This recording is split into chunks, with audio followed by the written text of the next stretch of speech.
Sir మీరు అన్నారు ఫ్యామిలీస్కి టచ్ చేయక్కర్లేదు, వేస్ట్ టైం వేస్ట్. కానీ రైల్వేలో కూడా ఫ్యామిలీస్ అంటే కపుల్గా ఉంటే ముసలి వాళ్ళు కూడా దొంగతనం చేస్తుంటారు. ఇట్ డిపెండ్స్ సార్, ఛాన్సెస్ తక్కువ.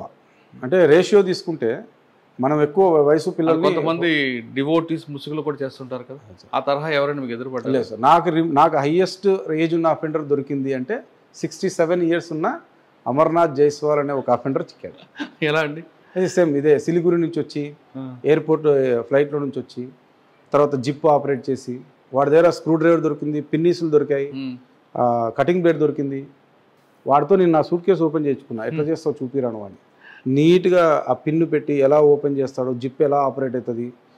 మనం అమెరికన్ టూరిస్టర్ బ్యాగ్ అయినా, విఐపి లాంజ్ బ్యాగ్ అయినా, ఏ బ్యాగ్ అయినా వాడి ముందు బలాదూరే. వాస్తవం సార్. ఇవన్నీ ఎన్ని ఒక పైన అనిపిస్తాయి కానీ సార్, వాడు ఒక పిన్నీస్ పెట్టి జిప్ ఓపెన్ చేస్తుంటే అది అమెరికన్ టూరిస్టర్ అయితేనేమి, లేకపోతే ఏ బ్యాగ్ అయితే ఏపడుతుంది చెప్పండి. నేను సార్ ఇటువంటి పట్టుకుంటారు, పట్టుకోవడం ఒక ప్రాసెస్ అయితే రికవరీ పెద్ద టాస్క్. మీకు చాలా టాస్క్ సార్ రికవరీ అనేది. మీరు అన్నట్లు ఇక్కడ కాదు, ఎక్కడో జార్ఖండ్, బీహార్ వెళ్తారు. అక్కడ వెళ్ళడానికి మీకు పడే ఇబ్బందులు ఏంటి? అక్కడ వెళ్ళిన తర్వాత రికవరీ చేయడం అనేది మీరు అన్నట్టుగా ప్రాబ్లం. రెండోది కంప్లైంట్ కూడా పోయింది 5 తులాలు లేదా 10 తులాలు రాస్తుంటాడు. అవును సార్. అంటే సగం పోలీసులు తీసుకుని సగం మాకు ఇస్తారు కదా అన్న భావన వాళ్ళది సార్. కానీ ఎక్యూజ్డ్ ఒప్పుకోడు, నేను తీలేసారు అంటాడు. ఆ క్లాష్ అలా మీరు ఇదిగా టిపికలే సార్. ఈ ప్రాబ్లం టిపికలే ఫేస్ చేయాలి. మేమైతే రెగ్యులర్గా ఫేస్ చేసే ప్రాబ్లం ఇది. కంప్లైంట్ ఇచ్చినప్పుడు చెప్తున్నాం వాళ్ళకి, మీరు జెన్యూన్గా వేయండమ్మా, అబద్ధం మాత్రం చేయొద్దండి. ఎందుకంటే నేను రీసెంట్గా ఒక ఎగ్జాంపుల్ చూశాను. కేసు మేము గుత్తిలో చైన్ స్నాచింగ్స్ జరిగితే 3 hours దొంగని విత్ ప్రాపర్టీ పట్టుకున్నా. కంప్లైంట్తో మాట్లాడినాను, ఏమ్మా ఎంత పోయింది మీదే అంటే, డబల్ కాదు ట్రిపుల్ చేసి చెప్పినారు. కానీ వీడి దగ్గర తుంట మాత్రమే దొరికింది చేతిలో. మళ్ళీ అడిగాను సార్, ఇది ఏం చెప్పండి, కరెక్ట్గా చెప్పండి అమ్మా, మళ్ళీ ఒకసారి ఆలోచించుకోండి అంటే, లేదు సార్ ఇంతే పోయింది అన్నారు. సరే బాగానే ఉందమ్మా, నీ దగ్గర కూడా ఒక పీస్ దొరికింది కదా, ఐ మీన్ వాడు లాగినప్పుడు తెగిన పీస్ నీ దగ్గర ఉంది కదా, అది ఎంత ఉంది అంటే, అది కూడా ఉంది సార్. మరి దాన్ని కలుపుకొని చెప్తున్నావా లేకపోతే సపరేట్ చేసి చెప్తున్నావా అంటే, లేదు సార్ పొరపాటు ఏం లేదు సార్, మొత్తం కలిపి చెప్పినా నేను, అంతగా సార్ పోయింది, ఇంతే పోయింది, దాంట్లో సగం నా దగ్గర ఉంది సార్ అంట. అంటే ఎక్కడి నుంచి తెచ్చేయాలి సార్? ఇప్పుడు 3 గంటల్లో పట్టుకున్నాం కాబట్టి, జెన్యూన్గా పట్టుకున్నాము, జెన్యూన్ ప్రాపర్టీ కాబట్టి మేము ధైర్యంగా చెప్పగలిగినాం. లేదంటే పోలీసులు సగం తిన్నారంటారు కదా, మేమే దాన్ని సగం తినేసామనో, లేకపోతే ఇంకోటి ఆ చైన్ని 2 ఇంటర్లింక్ చేస్తే కరెక్ట్ మ్యాచ్ అయింది. ఇక పోయింది ఇంతే, వాళ్ళ దగ్గర ఉండింది ఇంతే. కానీ నిందితుడు కూడా ఒప్పుకోడు కదండి. అట్టి పరిస్థితిలో ఒప్పుకోడు సార్. మీరు నమ్మరు, ఒకానొక సందర్భంలో ఒక నిందితుడు కంప్లైంట్ కొట్టడానికి పోయాడు. ఎక్కడి నుంచి తెచ్చేయాలా అంతంత ప్రాపర్టీ మీరు కంప్లైంట్ ఇస్తే, ఎందుకు ఇచ్చినాను అట్లా అని చెప్తారు. లాస్ట్కి అతను కన్విన్స్ అయ్యి, లేదు సార్ ఎంతో కొద్దిగా ఇచ్చేయండి, అట్లా చేయడం మాత్రం తప్పు సార్. ఎందుకంటే మేము జెన్యూన్గా చేస్తున్నప్పుడు దెన్ సరే మీ టాస్క్లు పడతారు, తీసుకొస్తారు, నానా బాధపడతారు. సాధారణంగా రైల్వేలో పోతే ఇంక మర్చిపోవడమే అనే ఒక అపరోధం ఉండేది గతంలో. లేదు సార్, మేము ఇప్పుడు మారింది కాబట్టి గుంతకల్ రైల్వే పోలీసులు ఈ మధ్యకాలంలో ప్రాపర్టీ రికవరీ అని చూపిస్తారు. 2021లో నేను రిపోర్ట్ చేశాను సార్. నా పర్సంటేజ్ ఆఫ్ రికవరీ నా సర్కిల్ది, అంటే మంత్రాలయం నుంచి తాడిపత్రి వరకు జరిగే అఫెన్స్లకు సంబంధించి 70% రికవరీ. సూపర్. 2022లో 70% recovery, 2023 61% recovery. ఇంకా ఉంది, ప్రాసెస్లో ఉంది. మీరు దానికంటే డేటా ముందు తీస్తే, 10 ఏళ్ల నుంచి డేటా తీస్తే 2021 కంటే ముందు సర్కిల్ యొక్క రికవరీ కేవలం 8%, 2%, 4% మాత్రమే.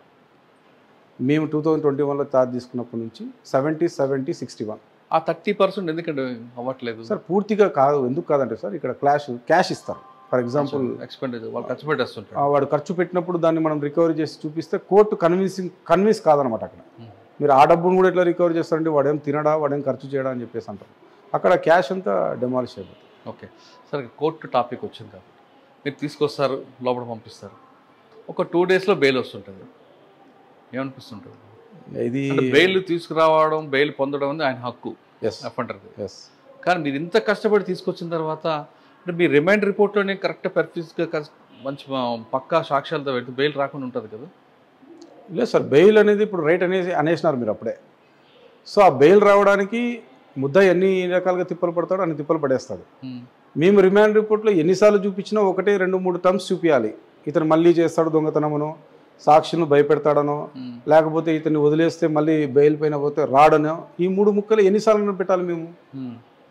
సరే, ఇక్కడ law we have to obey the law because we are the executive officer. కానీ కొన్ని రాష్ట్రాల్లో రైల్వే అఫెండర్కి బెయిల్ రాకుండా కొన్ని ఉంటాయండి, ఎందుకు సార్? అది ఇంకా మేము డీప్గా పోతే క్వశ్చన్స్ రైజ్ అవుతాయి సార్. అక్కడ ఏం మెకానిజం ఉంది, ఇక్కడ ఏం మెకానిజం జరుగుతుంది, అక్కడ సినారియో ఏమి, ఇక్కడ సినారియో ఏమి, అక్కడ ఎవరు మాట్లాడుకోవాలి అనేది మా పరిధిలో ఉన్న సబ్జెక్ట్ అయితే కాదు సార్. పట్టుకోవాలి, అరెస్ట్ చేయాలి. ఓకే సార్, గుంతకల్ డివిజన్లో మీకు బాగా ఛాలెంజ్ ఇచ్చే గ్యాంగ్స్ ఏమి కనిపిస్తున్నాయి? అంటే మహారాష్ట్ర నుంచి పార్దీ గ్యాంగా, లేదా రాజస్థాన్ సిక్కా గ్యాంగా, ఇంకే గ్యాంగ్స్ ఎక్కువగా? మెయిన్ షోలాపూర్ నుంచి వచ్చే, షోలాపూర్ అనే కాదు సార్, మహారాష్ట్ర స్టేట్ నుంచి కొన్ని గ్యాంగ్స్ ఉన్నాయి, స్పెసిఫిక్గా యాక్టివ్ ఉన్నాయి. అవి వాళ్ళ మూమెంట్ కొద్దిగా ఎక్కువ కట్టెలు చేయాలి ఖచ్చితంగా వాళ్ళు, ఎందుకంటే ఈ సమ్మర్ సీజన్లో ఎక్కువ వస్తారు వాళ్ళు. ఆల్రెడీ ఆల్మోస్ట్ ఆల్ సమ్మర్ సగం అయిపోయింది. సో గట్టిగానే పనిచేస్తాం. ఇప్పటిదాకైతే ఏం మేజర్ జరగలేదు ఇక్కడ. సార్ ఇవి కాకుండా లోపల అట్రాక్షన్ డైవర్షన్ గ్యాంగ్లు ఉంటాయి, బిస్కెట్లు ఇచ్చి లేదంటే ఇంకా ప్రసాదాలు ఇచ్చి, అంటే గతంలో ఉన్న ఎంఓలో ఇంకా కంటిన్యూ అవుతుంటాయి. తక్కువ సార్, తగ్గినాయి. ఎందుకంటే ప్రజల్లో అవేర్నెస్ వచ్చింది. అండ్ ప్యాసింజర్స్లో బాగా వేరే వాడు ఏదైనా ఫుడ్ ఐటమ్ ఇస్తే ముట్టుకునే స్థితిలో అయితే లేరు ఇప్పుడు ఎవరు. ఈవెన్ నేనే ఒకసారి చూసాను, ట్రై చేస్తాను. ఫర్ ఎగ్జాంపుల్ ఉత్తరప్రదేశ్కి పోయేటప్పుడు ఒక ఫ్యామిలీ పరిచయం అయ్యారు ముందర బర్త్లో.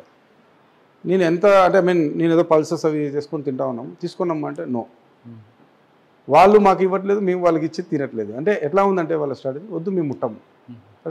తర్వాత లాస్ట్ వాళ్ళని అప్రిషియేట్ చేసినాను, ఇదే మెయింటైన్ చేయండి. రైల్వే స్టేషన్ ట్రైన్లలో ఎవరిది ఏ వస్తువు ముట్టొద్దండి, ఎంత నమ్మించినా ఎంత మాట్లాడినా నమ్మొద్దండి. మనకి స్ట్రేంజర్స్గానే అనుకోవాలి, వాళ్ళ అనుమానితులుగానే అనుకోవాలి వాళ్ళని. సార్ కొంతమంది జైలుకి వెళ్ళిన తర్వాత మీరు పట్టుకున్న అఫెండర్స్ అక్కడ పాత నేరస్తులతోనో వేరే వాళ్ళతో కలిసి వాళ్ళ ఐడియాస్ ఎక్స్చేంజ్ చేసుకుని, మీరు అన్నట్లుగా పార్టీ గ్యాంగ్ వాళ్ళు ఇక్కడికి వచ్చి ఇక్కడ లోకల్ అఫెండర్స్ అందరితో ఒక టీం ఏర్పడతారు, కొత్త టీం, మిక్స్డ్ గ్యాంగ్ టీం అవుతుందంటారు? 100% కరెక్ట్ సార్. జైల్స్లో వాళ్ళు ఉన్నప్పుడు ఏం చేస్తారు సార్, నలుగురు కూర్చొని మాట్లాడేటప్పుడు నువ్వేం చేసి వచ్చినావు, నువ్వేం చేసి వచ్చినావు, నువ్వేం చేసి వచ్చినావు మాట్లాడు. ఎలా తప్పించుకున్నారో నేను ఇది చేసినాను, నేను ఇది చేసినాను, ఇది చేసినట్టు, నువ్వు ఇట్లా చేసినావా, నేను ఇంకా బాగా చేస్తున్నాను, నువ్వు నాతో జాయిన్ అయితే మనం ఇంకా బాగా చేద్దాము. ఇంకా అంతకంటే మీటింగ్ ప్లేస్ ఎక్కడ ఉంటుంది సార్ వాళ్ళకు మాట్లాడుకోవడానికి. సో అది మనము సర్వేలెన్స్ పెట్టలేము, అందులో మనం క్వశ్చన్ చేయలేము, లోపలికి పోయి వాళ్ళు ఏం చేస్తున్నారు, వాళ్ళు ఏం తింటున్నారు అది అడగలేము. సో మనం ఏం చేయలేము సార్. కొన్ని అంతే, కొన్ని వదిలిపెట్టాలా, కొన్ని మనము పట్టించుకోకూడదు. బయటకు వచ్చినాక మనం సర్వేలెన్స్ తీసుకోవాలి. ఓకే.